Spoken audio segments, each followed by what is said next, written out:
అపరిమిత క్షేత్రం గానగాపూర్ యాత్ర నవంబర్ 27, 28 తేదీల్లో ఆసక్తి కలవారు సంప్రదించాల్సిన నెంబర్లు 9849716528 9391381366. హాయ్ హలో నమస్తే, welcome back to max TV. నేను మీ శ్రావ్య.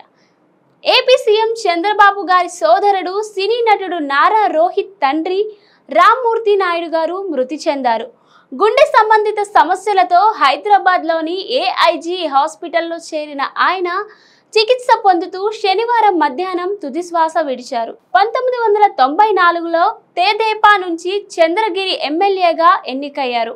రామ్మూర్తి గారి భార్య ఇందిర, కుమారులు నారా రోహిత్, గిరీష్ ఉన్నారు. చిన్నాన్న ఆరోగ్యం పరిస్థితి గురించి తెలుసుకున్న ఏపీ మంత్రి నారా లోకేష్ తన కార్యక్రమాలను రద్దు చేసుకొని ఇవాళ ఉదయమే హైదరాబాద్ చేరుకున్నారు. ఢిల్లీ పర్యటనలో ఉన్న చంద్రబాబు గారు మరి కాసేపట్లో తిరుగు ప్రయాణం కానున్నారు.